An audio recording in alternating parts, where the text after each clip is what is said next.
Hello, everyone, and welcome to the Spark EC Voices podcast, the place where knowledge meets action and early childhood education. We're so glad you're here. This show is brought to you by the Spark EC Hub, and that's the California State University system-wide partnership for advancing research and knowledge in early childhood education. Well, welcome back to the podcast. I am Hillary. And I'm Lindsay. Today we're diving into developmentally informed practice, playful learning, and what this all means in today's transitional kindergarten and kindergarten classrooms. With TK for All expanding across California, we're seeing a real developmental shift in public schools. So what does high-quality early learning actually look like? And how do we balance content standards with play?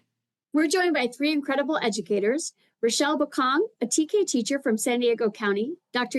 Gibson, CSU Early Childhood faculty member from Sacramento State and former assistant superintendent for Sac City Unified School District and San Francisco Unified School District; and Professor Kristina Brower, a community college child development professor at Cañada College and a dual enrollment instructor with local high schools. Welcome, everyone. Before we dive in, we'd love to start with a quick icebreaker. Let's all think back to your earliest memories of school, maybe preschool, TK, kindergarten, somewhere in there. What do you remember most? And what does that memory tell you about how young children learn? We'll start with Rachelle. Hi, everyone. My name is Rachelle Bacong, and my earliest memory is when I was going to go to preschool. And my mom told me that I was going to get to go, and I was very excited. However, she mentioned to me that when she dropped me off, I cried, and the teachers just didn't seem I was ready. So she took me back home, and we tried again. And I was a lot happier the second round. And I think that memory tells me how young children learn is when they feel safe within those spaces. Oh, thank you, Rachelle. How about Kristina? It's not my earliest, but one that stands out for me a lot that I've told my students about is I had a kindergarten teacher, and I remember it was the first day of school, my lunch pail leaked, and the kindergarten teacher got really mad at me, and she actually kept me in from recess and yelled at me. And I remember after that, I was like, I don't want to go back to school. And I think it really was really hard. And I think that's one of the reasons why I got into early childhood, because I just remember that being like a devastating. And I think so many of our students either have amazing teachers that they want to be just like, or some of them had experiences where they had a teacher that they just thought, I don't ever want to be like this person and I want to do better. So I kind of think that's kind of where I went. Well, I can definitely relate with that, Kristina. We'll talk later. How about Dr. Gibson? Yeah, nice to go down memory lane. I remember over 45 years ago, my pre-K teacher, Mr. Chemo, he used to expose us to different experiences. So if you can believe it, he brought in a pet snake. He had us go on a hot balloon ride. Well, it was really low, not too high. And he showed us fencing.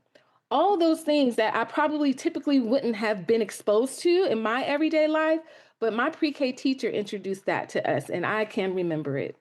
Let's jump into our conversation. Dr. Gibson, let's start with the foundation. What is developmentally informed practice, also often referred to as DAP or developmentally appropriate practice, and how is that understanding built for PK3 teachers beginning in your early childhood programs at Sacramento State?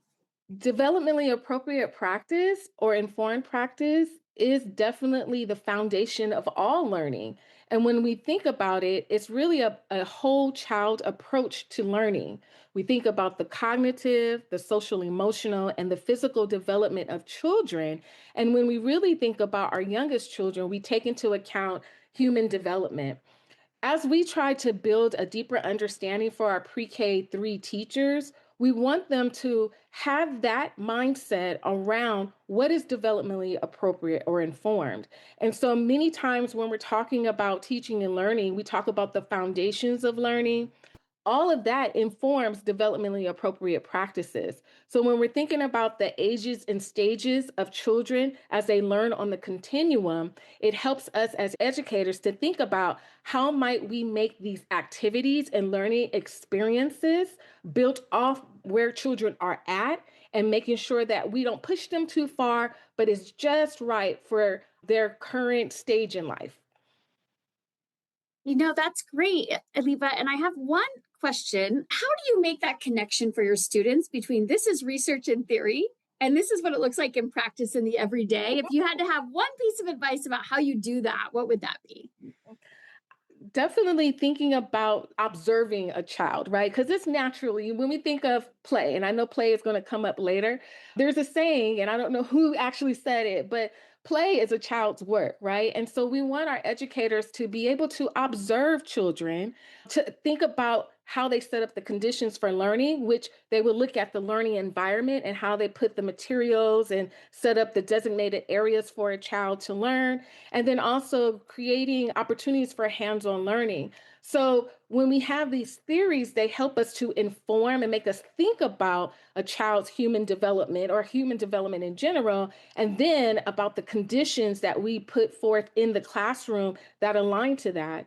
And so DAP reminds us of the ages and stages and phases that we all go through, especially our youngest learners. And so as educators and professionals, we really want to be intentional around how we set up the environment and the conditions for learning and being informed by DAP. All right, Rachelle, what does developmentally informed practices or DAP look like in your TK classroom? Can you describe what a day-to-day looks like? Yes, I'd be happy to. I love every day. I probably want to say it starts with a lot of smiles and a lot of love every day. And when the kids come in and we're there, it's such a happy place to be. When you think about the classroom that I am teaching currently, there's a lot of different moving parts to it. And kind of like that Goldilocks zone, like Dr. Gibson had just mentioned, it's just right where we are going to meet the child where they're at. So if you think about the learning centers that I have in my classroom, they are aligned to the standards and the content that we teach through the 9 domains of the preschool TK learning foundations. So some of those examples would be child-led. Perhaps let's see if we look at the Block Center. They are working in the Block Center with the intention of the teacher, myself or my instructional assistant, looking at specific areas with mathematics, science, the language, the social emotional, it's all integrated within the centers. There's dramatic play, there are independent centers, there's collaborative centers. When you look at the entire day, I have blocks of time where most of the time they're playing throughout the day. There might be a time between 45 minutes to 60 minutes where they're having free choice within the play and within the centers. And then we're going into some whole group activities and small group activities as well. The morning routine is very heavy with, language rich routines. One of the morning routines that I do, even when they come into the line and we're saying, okay, what is our pattern for when we're arriving? And the children know we have put away our backpacks, we get our name tag, we check the job chart, and we check the schedule. And that pattern goes every day. And it's funny when we're talking about that pattern, because sometimes it might change and they will know it. And they'll say, wait, you changed the pattern in our routine of the day. And I'll say, oh, what was different? So some of those parts of the routine is very heavy with the language and with the knowledge of what they know of our routine and the schedule of the day. And moving into when I talk about choice and how that fits into the classroom, a lot of questions I get is, how do the children move about within the centers? And a lot of those are kind of structured with necklaces where maybe in the dramatic play, there's 3 children can go into there, but they move freely. They just kind of go, and if there's a necklace, they can go in and they can interact in the dramatic play area. And then when they're finished, they put it away and go choose something else. They really enjoy that. And I think a lot of the times, the popular centers, we do give them some time limits there in case. So everyone has a turn and lists of names for everyone to join in too. So, Rachelle, what I'm hearing is you had very intentional play with rules, but maybe it's not rules that you are saying, no, you can't do this, or you have to do it this way. But the children know the routine, which are the rules, which are the expectations of the classroom. So, tell us more how you set up those routines with children. So, you mentioned a little bit about the line, and they have a pattern when they get there. So if you have 3 children in a dramatic play center, and you mentioned there are 3 necklaces, so that means 3 children can play there because there is one for each child. How do they know that? How do they know how long they can stay there? How do the children know when they can go to something else? Or the rules of the area. So if they're playing with blocks, how do they know not to throw blocks, or how high to build them, or not to take other children's? Like, how do you help them understand those rules? Yeah, that's a great question, Hillary. In the beginning, when we first start school, everything is a soft start. And little by little, we are introducing what those centers are. So all the centers aren't out all at one time, where it's just a free for all. If I take the Dramatic Play Center as the example, that is the lesson. And so we're all in there together. We're modeling. I'm modeling with my instructional assistant. We're modeling with the students. We talk about how many can be in there, and when you're finished, you can go. So a lot of it is really teacher modeling in the beginning. And as we see the children using it, then we'll add another center, the blocks perhaps. We'll add more centers, the manipulative. So each time we see that the routine has been established and modeled by us and by the students, and we're reinforcing all of the social emotional parts of the centers, then we can move on and add even more. And they get just used to the routine. We're praising them for, how they're working in the areas. Oh, look at the way that Nicholas had put all of the groceries away. He sorted them. Come look. And so we are always reinforcing their behaviors in there with them. Mm-hmm. Great. Thank you very much. Kristina, from a community college and dual enrollment perspective, why is a deep understanding of developmentally informed practices essential for working with young children? I like this question because it's kind of like, why wouldn't it be, right? I mean, we're going to be working with children. And it's funny how everybody thinks they know children and how they develop because they either were one or they babysit a couple times or they have children. But I can see in my classes with my early childhood students, when we talk about developmental domains and we talk about play-based learning, I see like the light bulbs go off in their head, right? There's like this aha, like, wait, yeah, that makes a lot of sense. And I remember being an early childhood student and learning this and thinking like, everybody should know this. Like, this is important, right? And like feeling guilty for what I didn't know before and really thinking about how that informed where I wanted to work and what I wanted to do with children and the way I wanted my classrooms to look and how I wanted my classroom to feel. And I remember I always wanted to be a community college instructor teaching early childhood because of that, because I just think it's so important.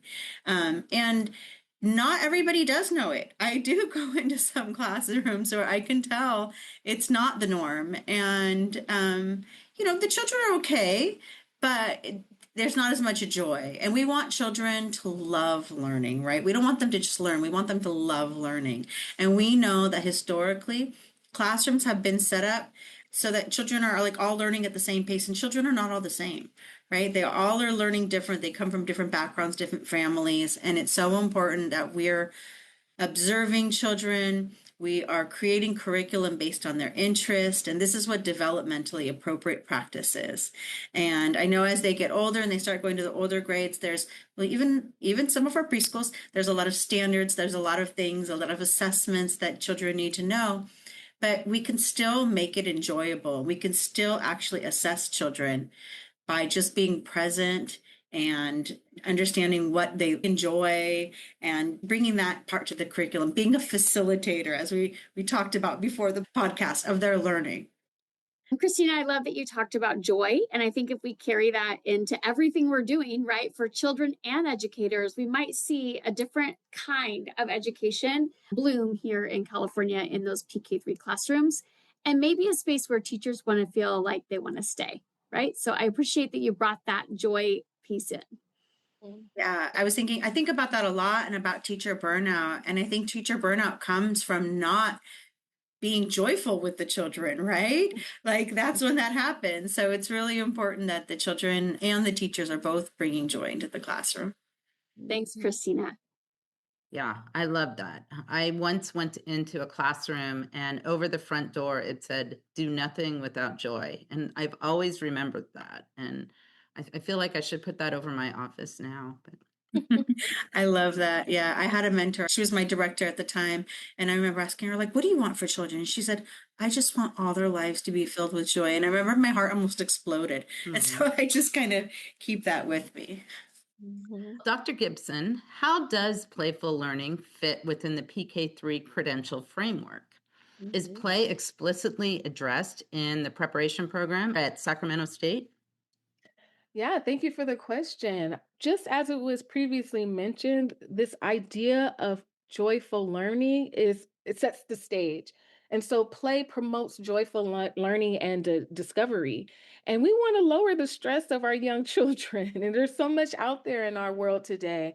What we want is to promote lifelong learning. And so definitely as a part of our pre-K3 credential framework, play full learning is a part of it and explicitly shared. Guided play is an instructional strategy. Play is a child's work. It is integrated in the learning, and we also prepare our educators to be very intentional. Play can be structured, but as well as free play for exploration. And we want our educators to know the difference. As we prepare our educators to go into the field and in the classrooms from pre-K to third grade, we want them to think about developmentally appropriate practices, the conditions for learning, creating the stage and space for children to play, being intentional about how we may set up the learning environment, but we do have those types of conversations so that people can feel comfortable to take risks and kind of make sure they have student-centered experiences for the children and not so much teacher-led. And that takes time because many of our traditional teacher education programs was all about making sure that you provided explicit instruction, direct instruction, and that you did I do, we do, and you do. And so this whole idea in the upper grades of having children play, we have to have a real true conversation about what that really looks like in the classroom. So I know, Dr. Gibson, that you have a lot of past school administration experiences. What did you say to maybe a teacher or a parent who said, I want traditional instruction, I want homework, I want to see them learning their letters, and I don't want them playing all day? So, how do you help your school staff? How do you help your families that you're working with? How do you help them understand that? Mhm. Well, you know what's interesting is when we talk about ages and stages, and we talk about developmentally appropriate practices, and we talk about developmental milestones, that really does pique people's interest. And I think when we take the time to sit with our families as partners in this work, and we explain some of the expectations, as well as where children typically grow and develop, they're more open to hearing the conversation. So in my experience, when typically there was like a parent teacher conference, you would have the report card. And so that would be aligned to the content standards and what have you. But then also you can integrate and share information about the desired results developmental profile, the DRDP, which talks about the developmental domains. And so it's just information sharing, helping both parents and teachers who may not have been used to working with younger children have a better understanding and revisit that and remember that children are still growing and learning. Even with my kindergarten colleagues, reminding them those children are 60 months years old. And I think the more we have dialogue and discussions like this, the more we can have a better understanding and we all can serve children. All right. Well, thank you.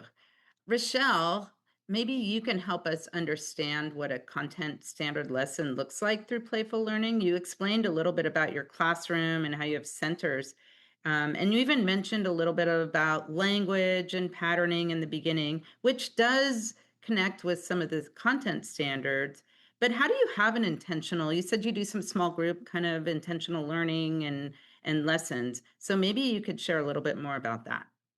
Sure. When we think about one of the areas I most recently did this past week or last week, let's take a look at the play home area. We switched it over to a grocery store. And if you look at what that looks like as a lesson, we had all of the food, the vegetables, the prices, the cashier, all of that was an example of a teacher led play-based lesson. And I had 4 students, and we went in and we signed in as employees. So I had a little dry erase board where they had to sign their name. And we did also write the day of the week because we were switching over each day. And then they had a list of the groceries they would like to purchase. So it was a picture of them, and they had to circle 5 items, bringing in all of the math and the language for actually what's considered produce, what's considered meat, dairy, what's in the bakery. And these are all experiences they also have in the real world. Now it's brought into the classroom. They circled the 5 items they wanted to purchase, and then they got to shop. And as they were shopping, they were selecting the items, but they were all helping each other. So they were watching each other, but also helping one another. Oh, this is where you can find the grapes. It's on this shelf.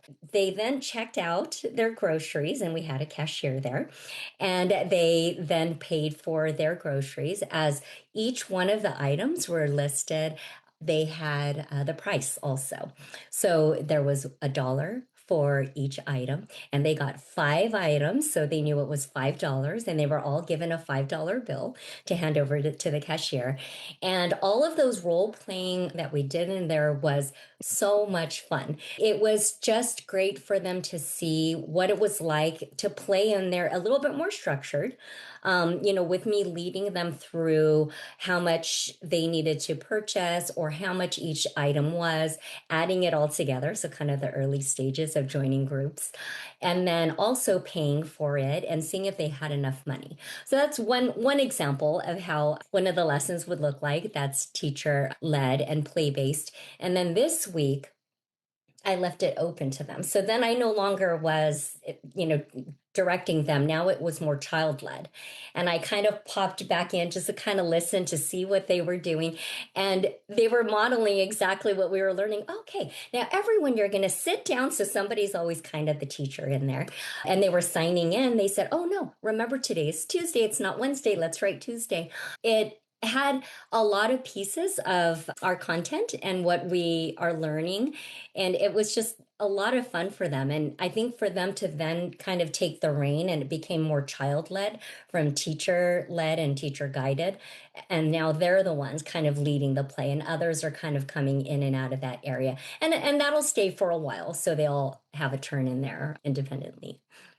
So, Rachelle, that sounds like so much fun. Like, I could just imagine my own children when they were little loving that, and then probably trying to set it up in my kitchen or somewhere. How did you learn to create a dramatic play space like that? Was that part of your teacher preparation program, or just intuitive as a mom? Or what was your preparation to learn how to be a TK teacher?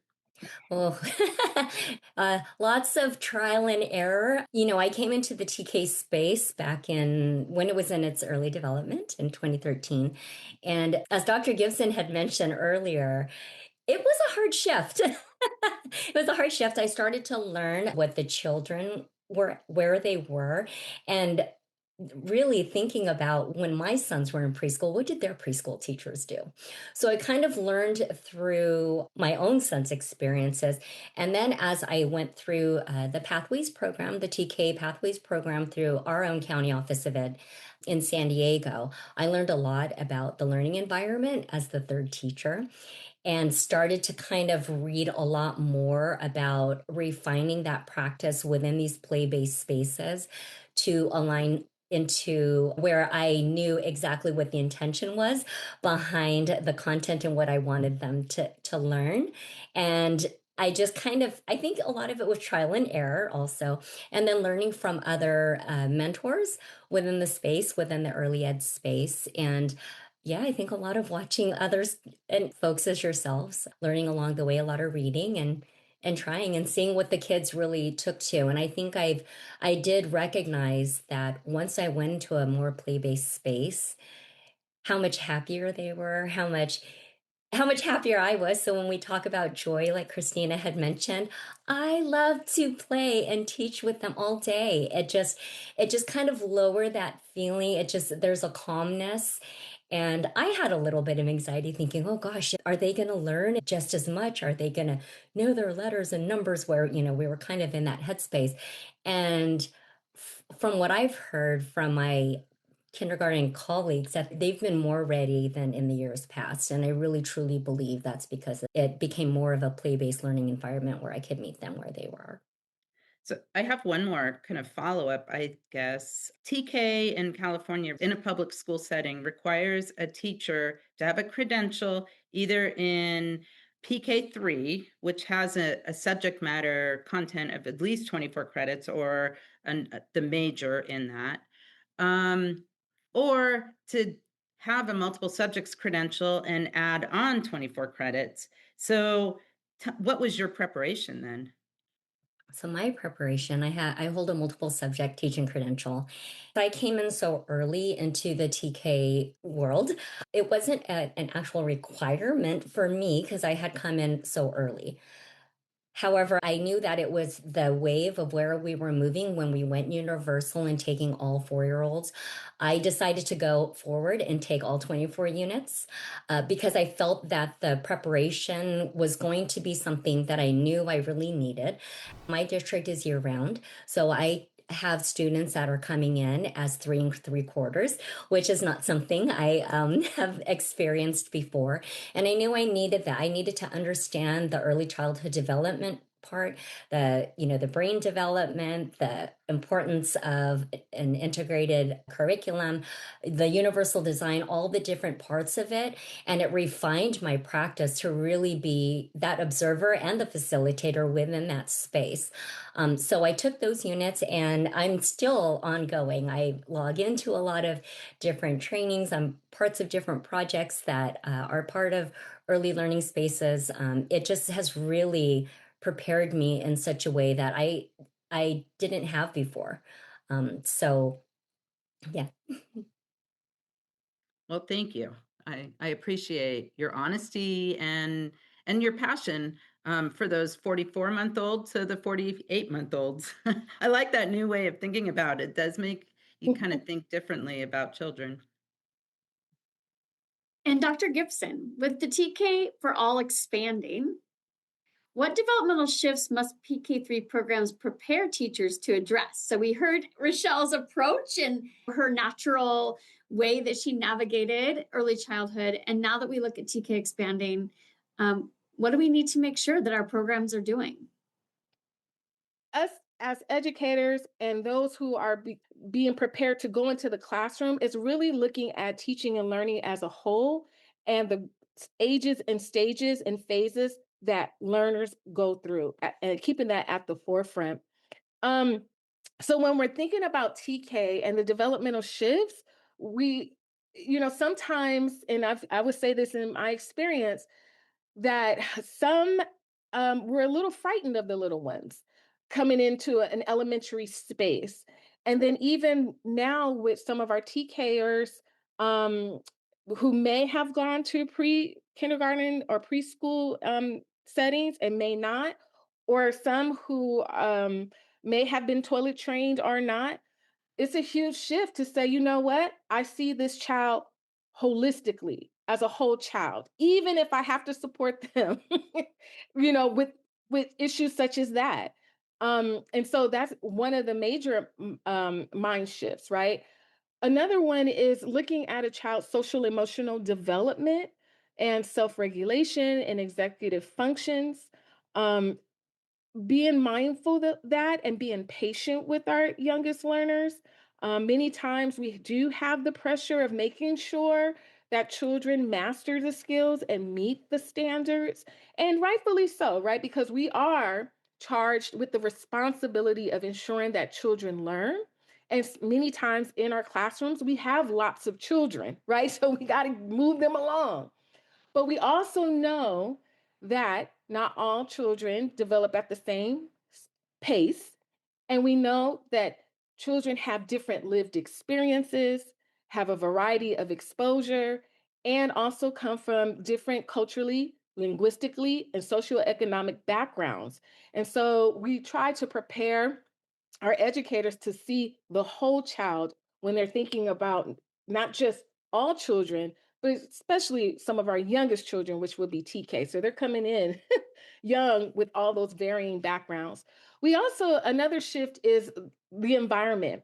Many times you may have tables and chairs and maybe a library with books in the classroom.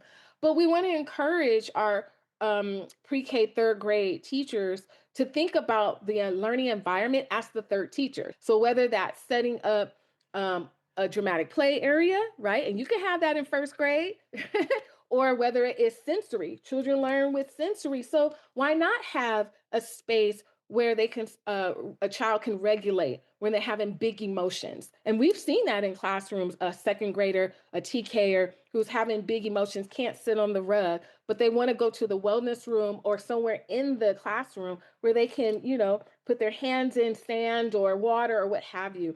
So thinking about how do we set up the classroom where it's not just table, chairs, and a couple of books. Another one is when we think about our youngest learners, there's a lot of communication with families, right? And families being involved.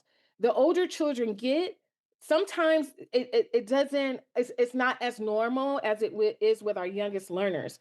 So what we can take from that is that we encourage that partnership and communication with our families, and we want to sustain it going from pre-K to TK to K and beyond. They see it as one continued experience. And so TK has been phenomenal in bridging that communication, bridging that experience. And so we as educators and those who are preparing incoming educators is to think about what is that continued experience for our children when they enter into the educational system, and how can we sustain it and align foundations and standards, curriculum and instruction, assessments, learning environments, supports, and interventions. And so it definitely has to be a developmental shift, not only for our TK, but also our pre-K aligned to our elementary and our elementary aligned to our early childhood departments. Oh, thanks, Dr. Gibson. I love how you're calling out that alignment and how you prep, what we need to do to make sure our PK3 credential attainment is matching what we need. So thank you for offering those very keen examples. Kristina, how does the PK3 truly begin at the community college level? The community colleges in California have, and I'm sure everywhere, but in California especially, have done a wonderful job of aligning the coursework so that students can seamlessly transfer. We have what we call our 8-cap courses that are part of our transfer degree.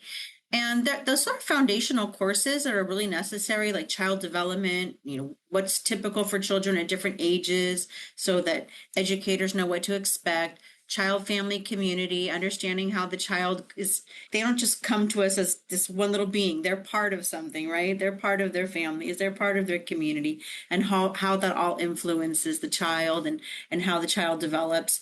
And then we have the practicum courses, which is really important. It's where our students are able to get experiences in early learning classrooms while with an instructor that's overseeing them and having seminars in the class.